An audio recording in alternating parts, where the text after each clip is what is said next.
Welcome back to New Rockstars. I'm Erik Voss, and Spider-Man 3, the follow-up to Far From Home, coming December 2021, just electrified nerds' teeth straight by confirming that Electro, Jamie Foxx's villain from the Andrew Garfield Amazing Spider-Man 2 in 2014, is returning in this third film in the MCU, alongside Tom Holland, Peter Parker, with Zendaya MJ, Marissa Tomei Aunt May, Jacob Batalon Ned, and Tony Revolori Flash Thompson coming back as well. Electro coming back was a move we saw coming less than Gwen Stacy saw the ground.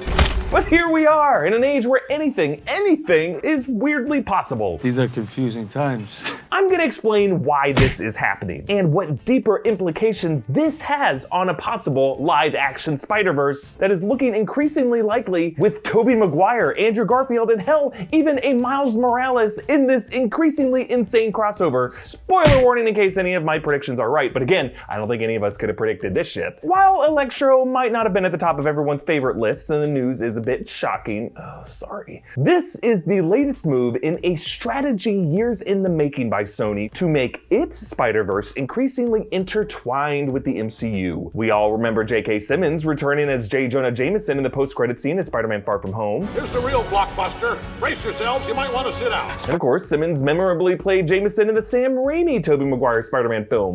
Crap, mega crap. I'll give you $200 for all of them. So, his return in the MCU was then the most brazen crossover yet by Sony from the Raimiverse to the universe of the Avengers. A nice thick thwip in what we have described as an ever-expanding live-action Spider-Verse. Like the animated Spider-Verse and Into the Spider-Verse, but with flesh. Jacked flesh!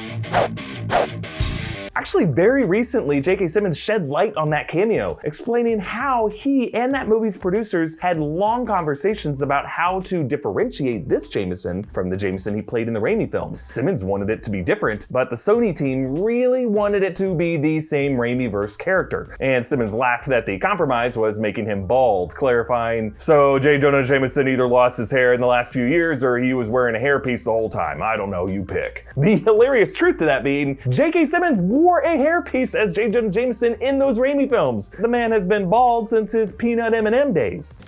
Santa? But hey, I totally get why J Jonah Jameson would be so angry. It must be hard to be a big-time newspaper man and have to deal with losing your hair. Jamie Foxx Electro has to deal with the receding hairline too. These guys could fight back against that male pattern baldness with Keeps. Thanks to Keeps for sponsoring this video. 2 out of 3 guys will experience some form of male pattern baldness by the time they are 35 years old. With Keeps, it is easier and more affordable to get treatment for your hair loss to help you keep the hair that you have. Keeps offers generic versions of the only 2 FDA-approved hair loss products out there, but at half the cost of your local pharmacy. And you don't have to go to a doctor's office. You can do it all from the comfort of your own home. You meet with the doctor online and they ship the treatment right to you every 3 months so that you don't have to wait in line at the pharmacy. Find out why Keeps has more 5-star reviews than any of its competitors, and nearly 100,000 men trust Keeps for their hair loss prevention medication. So if you're noticing that you're losing your hair, you can do something about it. For a limited time, go to keeps.com/newrockstars or click the link in the description to receive 50% off your first order. But Jameson wasn't the only cross Spider-Verse thwip. Far From Home included an Easter egg on a wrestling poster listing Bonesaw McGraw, Macho Man Randy Savage's wrestler Tobey Peter fought in the first Raimi film, based on Crusher Hogan from the comics, but the name Bonesaw McGraw was original to that film, making that poster an inter-universal link. Similarly, Sony's doing some weird shit by casting Michael Keaton Vulture from the MCU Spider-Man Homecoming in the Sonyverse Morbius film coming next year. A film that also features graffiti depicting Spider-Man with the word murderer, implying the scapegoating that was done for the character at the end of Far From Home. But this particular Spider-Man has the suit of the Raimi-era Spider-Man, technically the one from the loading screen of the video games. And then there was a set photo from Morbius showing a print ad from the Daily Bugle asking, "Where is Spider-Man?" But that Bugle logo isn't the MCU InfoWars design, it's the old print newspaper version from the Raimi films. And weirdest of all the way back in 2004, Sam Raimi included a Marvel joke with J Jonah Jameson. Doctor Strange. That's pretty good. But it's taken.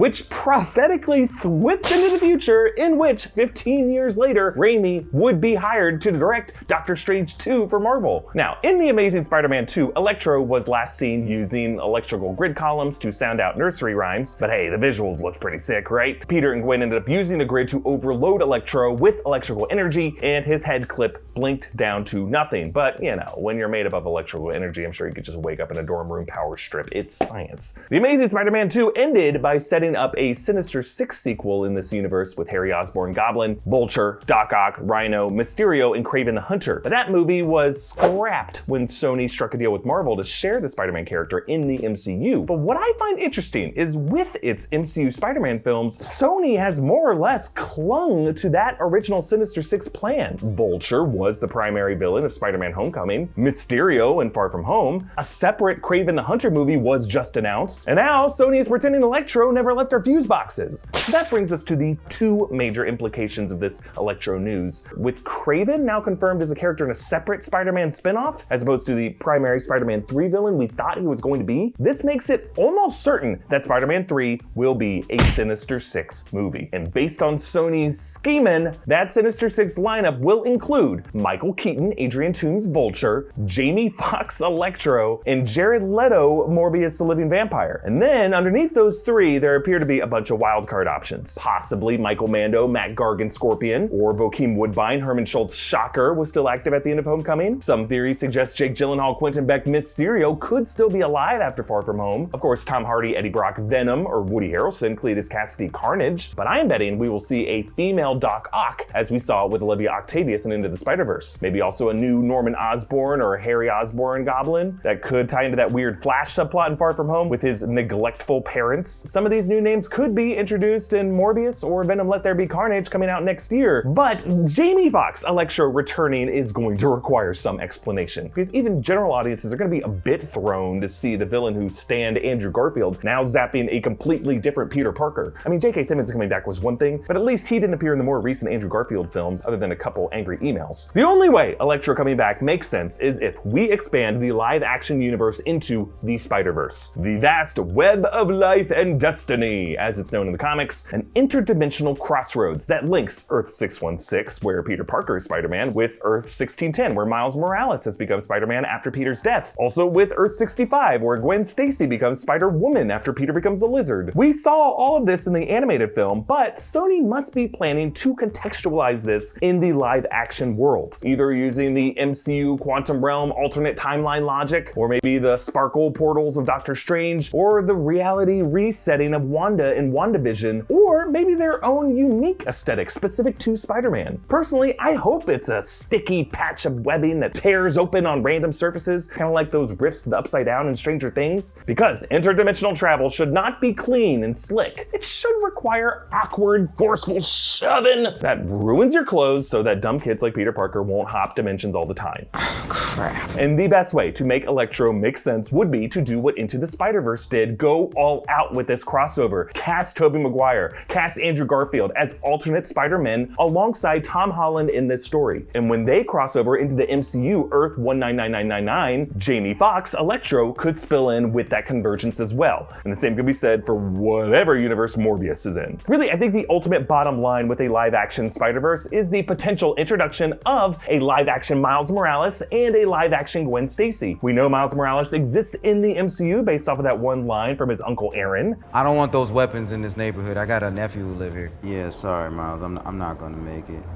Yeah, I'm just stuck. So it's also possible that Gwen Stacy exists somewhere around here. And I'm not talking about that extra with the Hot Topic skirt and Endgame. Look, folks, we are going to be talking about this a lot more going forward. You can discuss these theories with me in the meantime on New Rockstars official Discord server by becoming a patron at patreon.com/newrockstars. Subscribe to New Rockstars, hit that notification bell, follow me on Instagram at Erik Voss, follow New Rockstars. Thank you for watching, and if you are an eel in the MCU, you better look out. Vengeance is coming.